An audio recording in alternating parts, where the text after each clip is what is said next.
Welcome to Phantom Podcast Network's Lethal Mullet Podcast, live here right now on the Facebook page as we look at Seagal. That's right, Steven Seagal, master of Aikido, and of course now blues music, and well, much more. As we look at his first venture into feature films with, of course, Andrew Davis has directed Above the Law. Here, episode number 68 of the Lethal Mullet Podcast. Welcome to Phantom Podcast Network. This is Lethal Mullet Podcast, a celebration of 1980s action cinema. Celebrating the heroes of yesterday, Schwarzenegger, Stallone, Bruce Willis, Van Damme, all the way down to, of course, the B-grade action films that we all enjoyed on VHS, and of course Betamax. From those of American Ninja, all the way through to Cyborg, Cop and beyond. Here at Phantom Podcast Network's Lethal Mullet Podcast, join Adam O'Brien as we celebrate action movie cinema. Welcome to the show, episode number 68 of Lethal Mullet Podcast. I'm your host, Adam O'Brien. I hope you've had a great week, and welcome back to the show as we celebrate action movies and more. And tonight, we're celebrating one of my favourites. This is a great police action thriller. It's also got a little bit of martial arts, obviously, too, and it is the first film for one of the big ones in the 90s, of course, Steven Seagal. And it is a great film, very well polished film, and it's a lot of fun. It is one of those ones that also sort of gave us the taste, the flavour of what we were going to get out of the Aikido Masters action films. So we're going to be looking at that tonight. We've got a couple of different books to show you tonight as well, through our reviews as well. Some that are great, and it's written by a guy by the name of Vern, who is a movie reviewer. He's done some great looks at things like Bruce Willis, and of course Seagal himself as well. And really insightful too. A lot of fun, quite funny, but also you really learn not only about the A grades, but the B grades in films and much, much more too. So we'll get to that very, very soon. Well, I hope you've had a great week. I've had a pretty busy one. Work schedules are always busy here in Australia, but I have seen Tenet, and I will just say this, something that I had a chat to with the FPN founder Kyle Wagner, and I quote, we said, Nolan is the new M. Night Shyamalan. Now, why would we say that? Because his movies have turned out like Shyamalan's ones. Whoa, what a twist! You know, like in that great Robot Chicken episode years ago, that little big, oh, what's a twist? with Shyamalan. But Nolan's now doing that with his films. Obviously, we've seen it with Inception. We've seen it now with, actually, all of them pretty much do that, except for maybe The Dark Knight. But the twist in, the Tenet, everything's getting a bit contrived because Nolan's becoming like Nolan. And a little bit too into his own Nolan universes. The best film Nolan ever put out. A lot of people will say, oh, well, the great one is, of course, The Dark Knight. And Inception's a masterpiece. Dunkirk is fantastic. Well, I will say this. The Prestige is his best film. Now, his best material is always stuff that isn't written by him. His best material is where he's extrapolated from, whether it's another source, in this case a novel, and a fantastic novel actually, a really good one. But Prestige is played very, very well indeed. And it's a great film, probably my favourite that he's done. Well, it is. And you have to check that out. Some great performances, and to the rivalry between the two illusionists in that one is absolutely fantastic. All right, before we get into the action movies tonight, we're going to let you know how you can catch this show and many others like it here on the Phantom Podcast Network. So, the easiest way to find us is, of course, on the Podbean app. You can get your device out and you can dial that in on Apple Podcasts, or you can, obviously, through the apps through there, you can find it on there too. Stitcher Radio, you can find it, of course, on Google Play, Podbean on theirs as well. But you can also find this podcast on all those podcatchers as well, and of course iHeartRadio, which is worth checking out. Now the other one you can also do is go to fpnet.podbean.com. The number you have dialed has been changed. The new number is... G'day, man, how you going? Follow the Lethal Mullet here on Phantom Podcast Network's master channel at fpnet.podbean.com, or subscribe on the Podbean app, where you can find all the shows. Blood of Kings, a Highlander podcast. Culture Clash, a weekly look at pop culture. You look at Making Treks, a Star Trek fan podcast. You can also check out the Mullet Guild, a look at the Dune universe from me, the Lethal Mullet.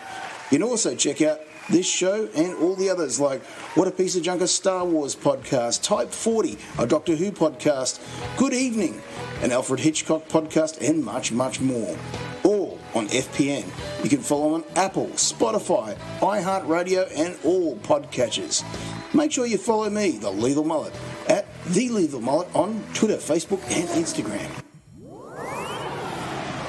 Type that on the web and you'll find this show and, of course, Blood of Kings, a Highlander podcast hosted by, hey man, Kevin Reitzel himself. You'll also find on there too Culture Clash with Kevin and Kyle looking at pop culture and more weekly. And, of course, they look at all the reviews of things out there. There's, of course, some great stuff when it comes to Alfred Hitchcock on there, Doctor Who, Star Wars with What a Piece of Junk, a Star Wars podcast on there too. And if you're inclined to Star Trek, you can find myself. And, of course, a great Englishman by the name of Mark Newbold, doing, of course, Making Treks, a Star Trek podcast on there too. And, of course, one of the great ones on there too is the new one, looking at Dune. And I can tell you, this Thursday, I'm going to give you the full review of the 3-minute Dune trailer. Rip it apart, going to tell you what about the design of the film, how epic it is, because it is epic. That's right, you heard it, epic. We're talking about the size and scale of this film is going to make Star Wars look like it's minuscule. That's right, Dune is here, folks, and on, of course, the Mullet Guild. We'll be going to be celebrating that. And Kyle Wagner's decided to come on and give us some spicy details on his thoughts on the trailer. And, of course, also we'll have Scott Bowman on very soon. More talk about some of the merchandise on the Dune film coming up. That's all going to be on there. And you can catch all those posts and more that I put out there too at The Lethal Mullet. That's the handle, at The Lethal Mullet, on Twitter, Facebook, and Instagram. Yay! Folks, that's it. That's as much as I'm going to do in contacts. Now it's time for the latest action news from the cinema and martial arts movies and more, all here on the Lethal Mullet podcast. Let's get chatting. All right, so Vern has put out some great books, and this is one you're going to like because you know the quote well, yippee-ki-yay, moviegoer. Oh, hang on. I think he uses another M word in those movies. And of course, boom, this is the book. And it's called Yippee-Ki-Yay Moviegoer, Writings on Bruce Willis's Badass Cinema and Other Important Topics. And these are great. I mean, there's, how many in this one? This is probably about 415 or so pages of just badass stuff when it comes to the badass Bruce Willis. And it is great, it is informative, and it is not a doorstopper, so you can get through it in a couple of nights, but it is great. I can't wait to read it. It's going to be fantastic. Tonight's one, of course, is going to go even better. Well, there's, of course, Seagology. And, of course, Seagology, hope I'm saying that right. A study of the ass-kicking films of Steven Seagal. Now, I'm just about done with this, as you can see with the bookmark. But this is great. I've gone through all the classic films from Above the Law, Hard to Kill, Marked for Death, Under Siege, Out for Justice, which Vern thinks is pretty much the Seagal film by some of the reviews too. And I have to agree, it's a pretty damn good film. But also we looked at, in this one, Fire Down Below. He's got everything through from Glimmerman and, of course, all the other great ones. And, of course, the big directed one he did with Forrest Taft. That's right, Mr. Big Balls. Forrest Taft in On Deadly Ground, which is still one of those ones where you get to see some interesting characters, like Michael Caine is a bad guy with jet black hair. Looks like it's been oil slicked right into the back. And, of course, you get to see him mouth off a guest director that you know very well of the greatest Star Wars film out there. Yes, of course, it is The Last Jedi. No, it's not The Last Jedi, folks. It is Empire Strikes Back. And, of course, Erwin Kershner came in and did a scene for Steven Seagal because he'd worked with him on a Bond film called, of course, Never Say Never Again. That's right. He came in as a fight choreographer / trainer for Sean Connery. Who's this Seagal character? Come on, Sean. Show me a move, your Aikido master. And, of course, he did. So that's really one of the times, I suppose, when we saw Steven come into this world too. So Tenet, look, it's fun, it's entertaining, the world building in it's great. My personal feeling is this isn't the greatest Nolan film. The acting in it, the characters, and I think also that just the energy that these actors are bringing to this movie is great. The performances are fantastic. That's not the issue I have. The story it feels like we've been there before. It feels like Nolan's trying to beat himself, trying to come up with new ways to resolve movies, to give his take on, obviously James Bond with a Back to the Future twist. Nolan, if you're listening tonight out there, Mr. Christopher Nolan, why not just do a Bond film? If you're going to do Bond, just do a Bond film. Don't try and be too smart for your own good. That's my own thought. But it is a beautiful film, as far as visually and all that too. So it looks great. It looks the part, but it feels like we're treading that Inception water again. Anyway, but we'll go into that in another time. I want to see what the rest of the lads here at Founder Podcast Network have to say about that film more. Also, we've been looking at some great films over the last couple of weeks here at, of course, Quinlan's Cantina. Some films which have been hard to find, and some which are still on the way, actually through Amazon, of all places, sending it here. And, of course, we're looking at some great ones like Double Dragon, and Double Dragon starring, of course, Mark Dacascos, and Scott Wolf, and, of course, Robert Patrick.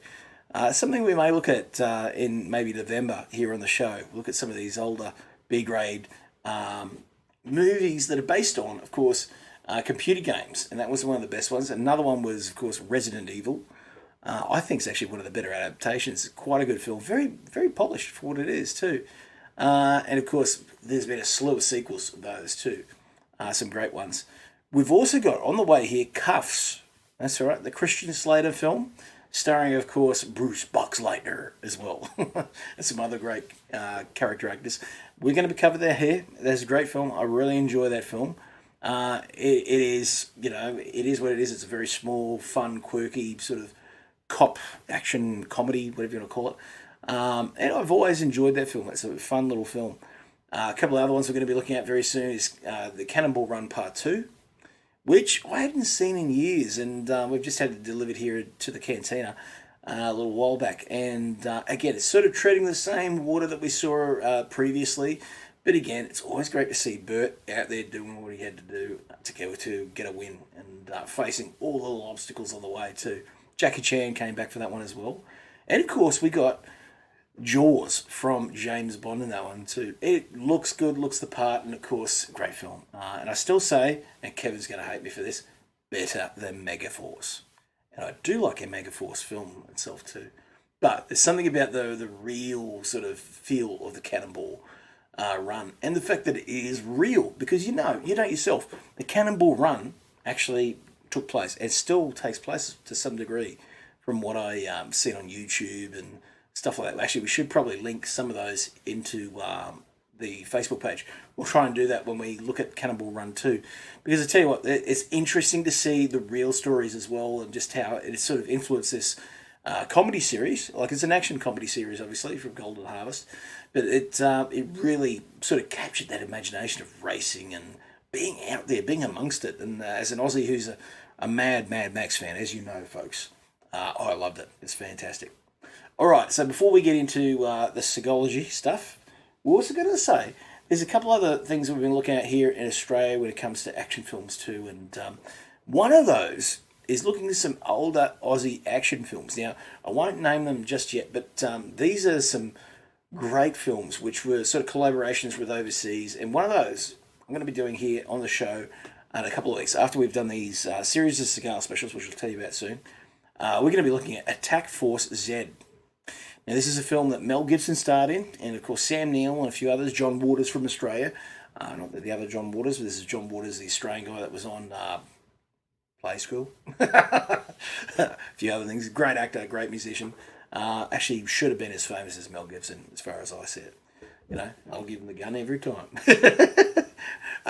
But I have to say that that film is, for what it is and for the budget and about, of course, Attack Force Z, which is a real special forces unit from World War II. It is a great film. And you get to see the man himself, Mel Gibson, run around silly on the islands there with, of course, a 30 caliber strapped to his hip, just going. And, well, it was before he became the lethal weapon and really got stuck into, of course, the Mad Max franchise. I think it was halfway through at the time too. Well, look at that. There's a great Blu-ray release of that out now, which you can get in JB Hi-Fi. Many other stores in Australia. I'm sure you can get it overseas. I'll have to check with the boys if they've got that over in California. But without further ado, we're going to head into, of course, the Cantina pub, where we're going to be chatting about, of course, Steven Seagal. Here we go. Alrighty, mate. Time to go down to the pub for a pint, chat, action movies and more. Here on the Lethal Mullet podcast. All right, welcome to the Lethal Mullet pub. Here tonight, we're going to have ourselves a brewski. That's right. How's this big mug? Look at that, Leah. Oh, yeah. And we're going to be looking at, of course, Nico Above the Law from 1988. Now, Steven Seagal. Didn't know much about him at the time. And the late 80s there I was probably just verge of being a teenager at the time. Always really into, of course, Arnold Schwarzenegger, Stallone, and definitely Jean-Claude Van Damme was getting into his roles in films like, of course, No Retreat, No Surrender. And anyway, it wasn't probably until about 1990 that I actually saw Above the Law. I saw it at VHS, picked it up, put it in the machine, and we started to see, of course, Toscani tell us about his days in Japan and becoming an Aikido stylist, becoming a master, becoming a teacher, starting his own dojo. These were things that were echoing the parts of life that of Steven Seagal himself. So it's interesting that Andrew Davis, the director, decided to work that into, obviously, the script as well. And it's great because it's an introduction for us as film goes to watch this. And it's one of the smarter things when it came to that script. Really got us into it. And then, obviously, too, then after he played that little part of it, we saw then that he had worked for the CIA. And, of course, we meet the bad guys and stuff like that in that interrogation scene. So it's great. It sort of echoes a little bit of what Seagal had in his real life and then moved it into the film. It's a great introduction for us because we get to see Aikido, which is not something we'd seen in film before. We'd seen karate, we'd seen kung fu, we'd seen taekwondo, definitely. We'd seen wrestling, judo, jiu-jitsu, all these other things, but we hadn't seen Aikido, which was, you know, to the layman, Aikido is known as this passive, beautiful martial art to watch. You know, it's you see these circular patterns of people being thrown, flipped, wrist locked, whatever it is. All these moves which flow, everything flows this beautiful motion, and usually you've seen a really old guy doing it, which of course is who we call O-sensei or great teacher, Morihei Ueshiba, who actually created this style of Aikido itself. What's great about is we get to see this in a little bit more of a harder style, one that's obviously graduated towards making film effective in that way that we're seeing the impact of what this art can do. And obviously, the ground is going to hit you a hell of a lot harder than any punch or kick. That is basically what this film shows us. Now, obviously, one of the great things that we found out too, this is the start of the big career Seagal had with being a Warner Brothers basic exclusive artist, if you like, especially up to, I suppose, was it Bark for Death, where that was a 20th Century Fox one, if I remember right. But this film is great. It's got a great cast. It is well put together. And, of course, Andrew Davis himself sort of started a lot of the people that would become co-stars in his other film in this film. So we get to see some policemen in this, which would move into The Fugitive and, of course, US Marshals, and worked in others, even Under Siege to a certain extent too. It also had Sharon Stone playing Toscani's wife. We had also, obviously, Henry Silva as the bad guy, one of the greats. Of course, hey, he was in Megaforce, Kevin. Bet you remember that one, buddy. Pam Grier, obviously, as well, as playing Toscani's partner in this as well. And, of course, the film was financed by Michael Ovitz. And, the screen test, you had to get this was financed by him. So he obviously got into that through some dear friends. And the film itself is beautifully shot in Chicago. Chicago's always had a place in my heart. Never been there, but all the films that are shot there, The Dark Knight, Untouchables, this one, they look great. They look absolutely beautiful. And I think there's something about that city which really resonates with heroic action and interesting landscape for characters to really venture into, particularly with this one too. So there's something about that that really made it interesting for me, I think, to see in the film itself too. So let's have a look at the cast. Obviously, Steven Seagal playing Nico Toscani, Pam Grier playing Dolores or Jackson, so as they call it, Jackson. It. Kurt Zagon, Henry Sewell's playing him. Ron Dean plays Detective Lukic. Then we also have a whole host of others. Now you're going to love this. Richard Nixon starts in this film. Well, Richard Nixon's in it, but in use real footage. But one that I don't see here, even in the lists I've got, is Michael Rooker. Rooker actually has a scene in this film because he's an Aikido stylist. And if you've ever seen any of Michael Rooker's obviously a great actor, formidable presence on screen, and just an amazing actor in general. But he has a very small part in one of the scenes where literally Seagal walks in there and just lights the place up, just throwing people all around the place as he's looking for I think it was his niece in that scene. And as he's going through, Rooker is one of those guys in that room that just give him grief. Who else do we have here? Daniel Feraldo as Tony Silvano. We have Jean Barge as Detective Henderson. Chelsea Ross as Nelson Fox. And look, a lot of the people we're going to see in this also will come into being in, of course, later films and stuff like that Seagal had. This great thing about the Seagal films is that we get to see even stunt players in from this film move into the others. And I think one of the reasons is it's been brought up in many of the books and magazines and stuff like that on Seagal over the years, is the genius of the man is to bring his own team in that either train him in the dojo or at least know Aikido. Because one of the hard things about Aikido is when you're doing a lot of these moves, if you're untrained and don't know how to roll out of it or be, break fall at least, you're going to get yourself seriously hurt. Because a lot of these are very deadly throws when it comes to throwing somebody, flipping them all over the place. You'll land on your shoulder, land on your head, break your back, all that sort of stuff. So you need to learn how to actually roll with those too. So, I mean, most stuntmen would know how to do that. But when you've got people that are trained, particularly in the style of Aikido that Steven Seagal himself does at his own Tenshin dojos, you would definitely be able to see that it's going to be not only beneficial for the movie, but it's also going to look good because they know how to make it look good at the same time too. That's a great thing about seeing it, the speed. I think, you haven't seen fight scenes like this until, I think, the sped up stuff of Matt Damon in, of course, The Bourne Identity and the many sequels. But the best thing about Andrew Davis's work here on the film is he doesn't snap zoom all the stuff all over the place and really, sort of make it all muddled when it comes to the fighting. Pulls the camera right back so you can actually see what's going on. And again, that's one of the things that Christopher Nolan, mate, you didn't do on Batman Begins, did you, buddy?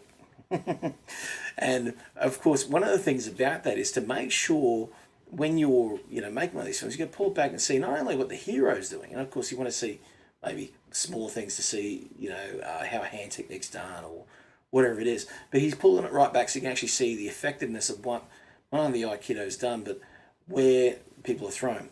Now, as someone who has done quite a bit of Aikido, did at least 6 years of it myself, going through some of those things, you can see where, of course, the opponent might be attacking with a group of people onto the one person, and they're able to then take advantage of that uke, the one attacking, and then throw them into those people around them as well. So they become almost like a weapon because of the speed, momentum they're being thrown at. It's going to hit their friends, vice versa. So around that, you need to pull the camera back, actually see what is happening. which I think in some ways, even in Out for Justice, we didn't quite get that in some of those scenes because the buildings and everything they're much closer, and some of those pubs are smaller. Again, fantastic, but I think Above the Law still to this day is probably the most effectively shot real take on Aikido and what it could do. But of course, we've got some nefarious people in this film, and of course that is the bad guys working for the CIA. So, raised in Palermo, Sicily, Italian-American, Nico Toscani has obviously had a love for martial arts, and in this case, Aikido. The echoing of that in, of course, both the real actors like and Steven Seagal makes it so natural and real. And you can even see in some of those scenes, as he's playing Toscani, as he's coming, somebody's attacking him and vice versa, the ferociousness of those attacks is equaled only by what comes back at them. Again, it goes back to what the martial art's about, which is redirecting energy back to the opponent and letting them see that. Not only seeing that, but taking on that as well. And of course, in the late 60s, Toscani's recruited by Nelson Fox, his buddy, to take part in these top secret missions for the CIA in Vietnam, Laos, Cambodia, all that sort of stuff. Who knows, maybe he crosses paths with Mel Gibson and Robert Downey Jr. when they're doing their Air America stuff there for the CIA, eh?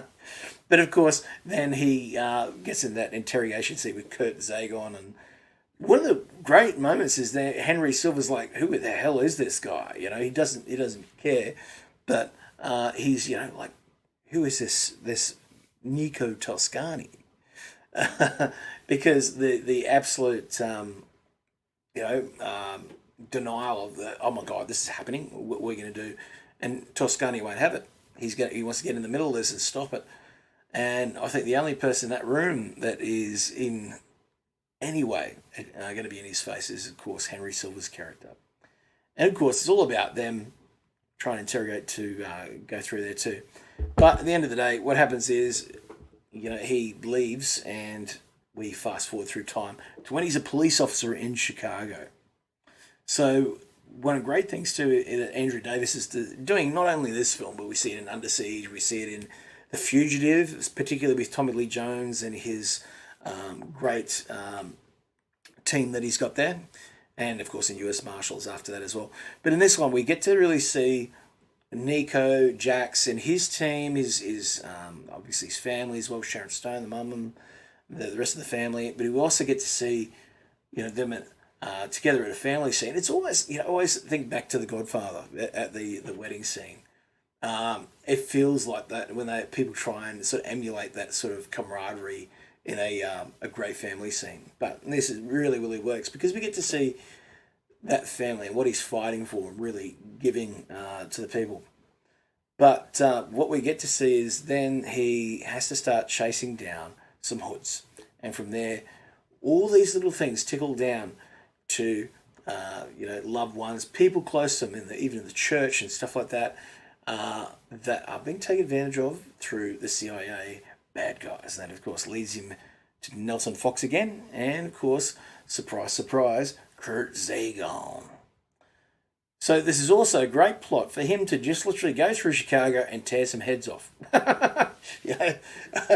But really, that's what it is. This is a vehicle to show off the great, sinister spin, I suppose, that this character has with using Aikido and stuff. It is great. It looks great. It's all the part, and I think too we get to see first just the character of Seagal himself. He's got this great soft-spoken, calm demeanor, which is probably even more terrifying than any other bad guy when it comes to being in those scenes and really ripping up the room and tearing it apart and really showing this amazing martial art for itself too.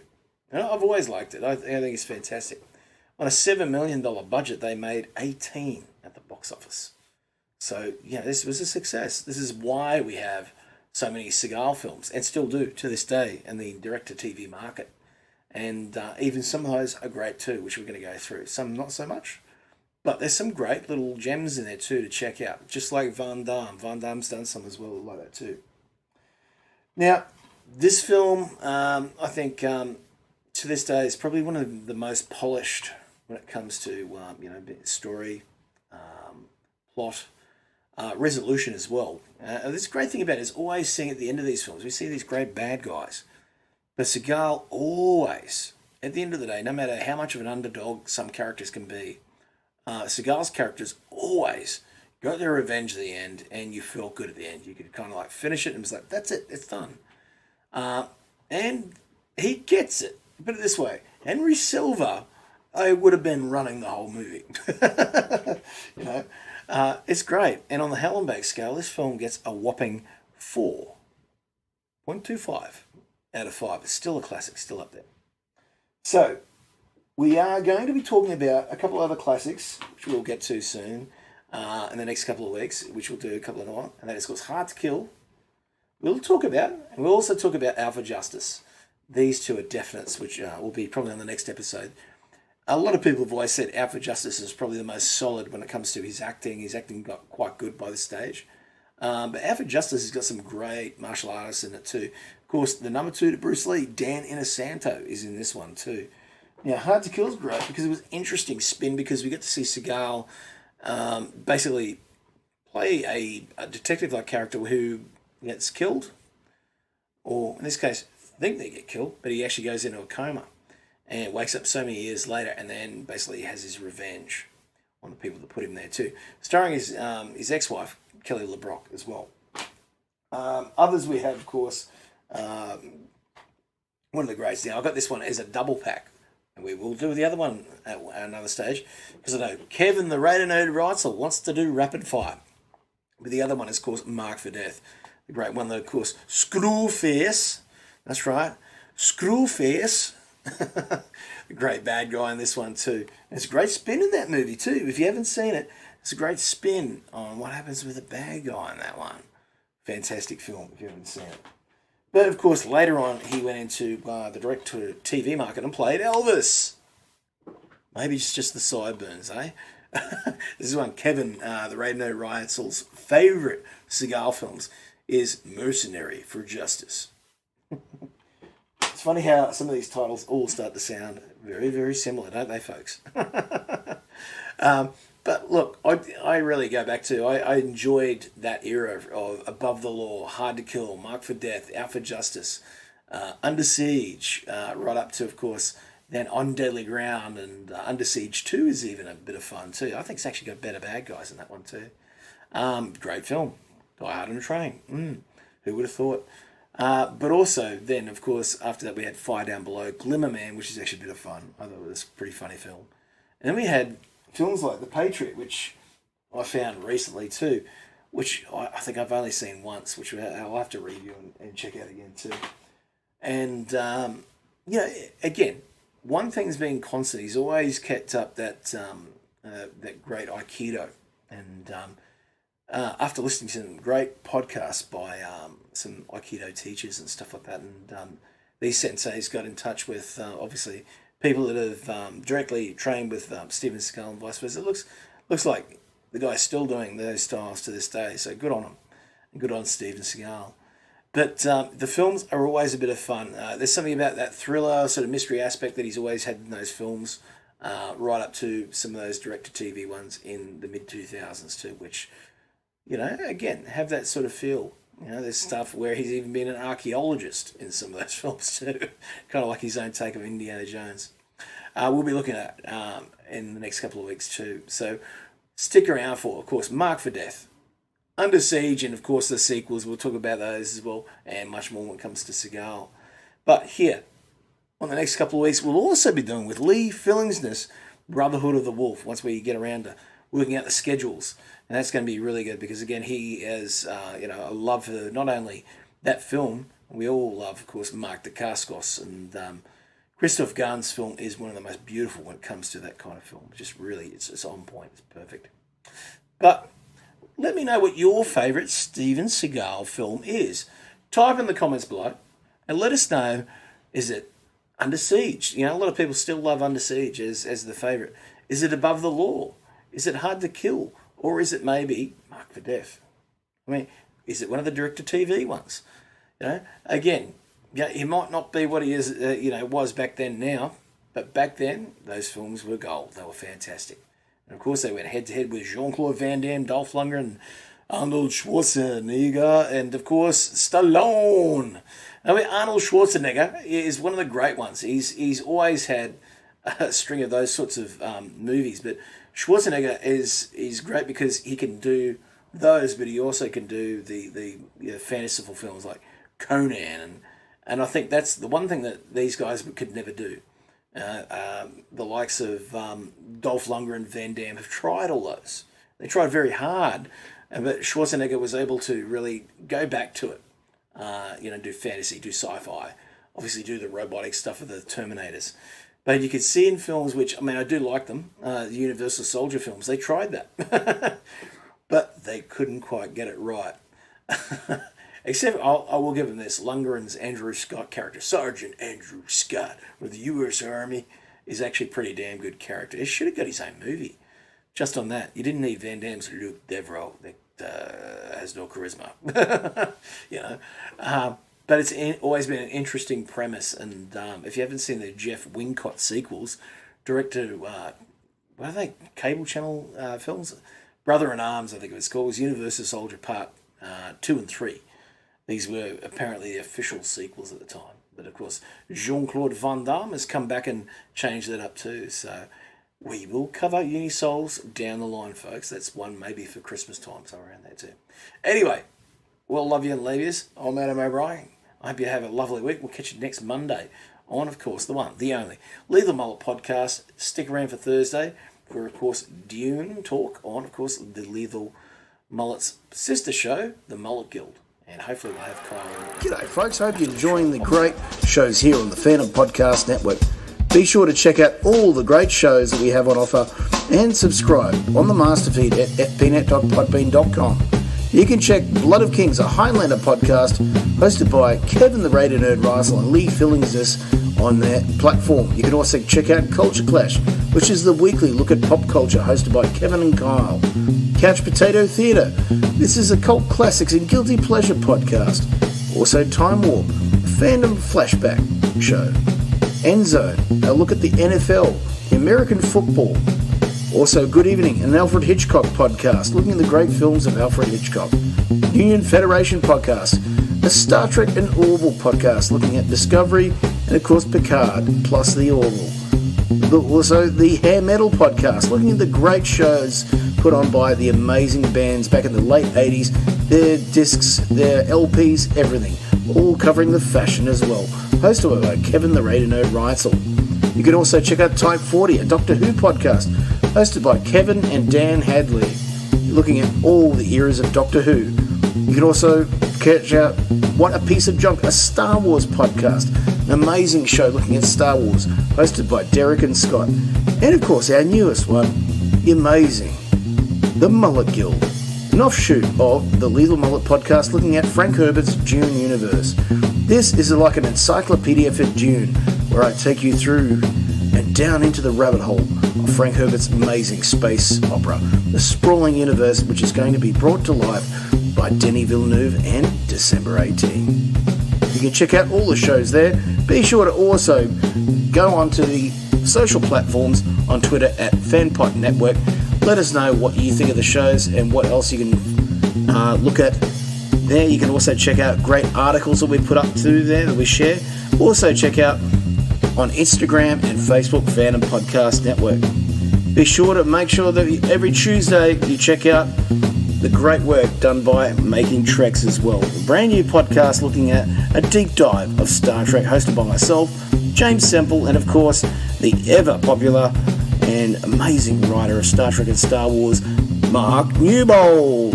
Go and check it out, folks, and we'll catch you next time here on the Phantom Podcast Network's The Lethal Mullet Podcast. Good afternoon, good evening, and good night.